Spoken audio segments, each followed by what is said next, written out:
Hey everyone, I'm your host, the Cynical Critic.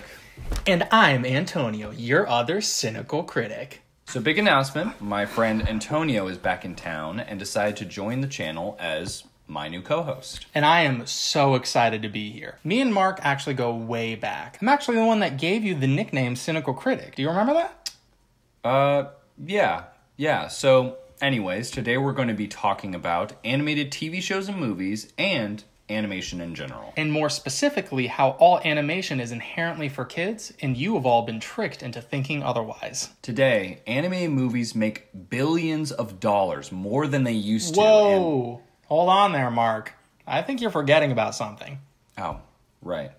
So today's video is sponsored by Happy Meat Farms. Happy Meat Farms is an animal farming company that offers a wide variety of different delicious meat products. There are so many farming companies out there that put thousands of animals into tight, unlivable spaces and pump them full of GMOs. But Happy Meat Farms is a humane and organic alternative. Every animal has plenty of wide, outdoor, open space for them to roam free. There's no preservatives or additives. They're just 100% organic, all natural, the way God intended. To learn more about them and what they stand for, you can go to happymeatfarms.com.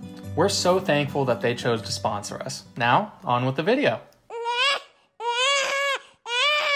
Today, animated movies make billions of dollars more than they used to, because they're not just targeting kids anymore. They're pretending to be these realistic, mature movies for adults. But come on, animation as a storytelling medium inherently makes everything more silly and childish. There are many studios guilty of trying to trick their audiences, but the biggest offender is Pixar. They're obviously just kids' movies. I mean, when you have talking fish, talking cars, talking toys, it's clear who the film is intended for. One of the few studios out there that actually understands that animation is only for kids' movies is Disney. For the longest time, all their animated movies were only meant for children. There was no manipulative marketing that made you think the movie was anything more than a dumb, fun, immature movie for kids. But now Disney's starting to re-release these animated classics to a wider audience, and so they realize that no adult wants to watch animation.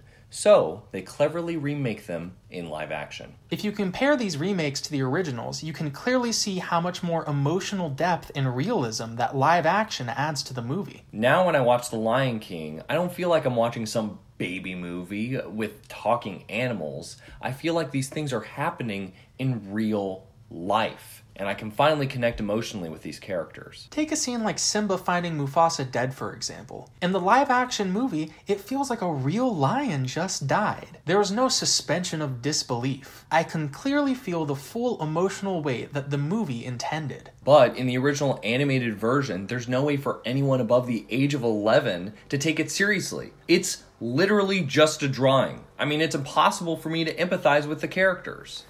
Take a look at this drawing that Mark drew when he was a kid. Just because it's got big eyes, that doesn't make you want to sympathize or root for the character. Wait, where did you get that? I mean, honestly, I hope every animated movie gets a live-action remake, just so they can stop this boring form of storytelling. Don't you agree, Mark? Yeah. So, in recent years, there have been a lot more of these adult animated TV shows, quote unquote. And what they'll do is they'll put in a bunch of language and edgier and darker themes and blood. But just because you put blood and curse words in a kid's show doesn't make it less of a kid's show. Rick and Morty, BoJack Horseman, and Invincible are all examples of animated shows that are supposedly for adults, but they all contain the same childish elements from Pixar, like fantasy, magical adventures, and even talking animals. Now, these would be perfect shows for kids to watch, but they have to ruin it with a bunch of edgy swear words and mundane drama, so there's no way that kids can view it. It's completely ruined for them. Do they really expect us to care about a talking horse's drinking problems, or a sick mother who can't afford health insurance? Maybe it'd work in live action, but these aren't the types of stories that work for animation. So if these shows aren't for kids, but they also aren't for adults, who are they for, Mark? Mark, who are they for? They're for adult man babies who never grow up and want to pretend like they don't still watch kids shows. Couldn't have said it better myself. That's all we have for today. Hopefully we could change some of your minds, but I'm sure there's going to be tons of hate comments, like always. Make sure to hit the bell icon for notifications and also to like and subscribe for future videos. And thank you so much to Happy Meat Farms for sponsoring us. You can check them out at happymeatfarms.com. We've been your hosts, the Cynical Critics, and we're not going anywhere. Stay cynical!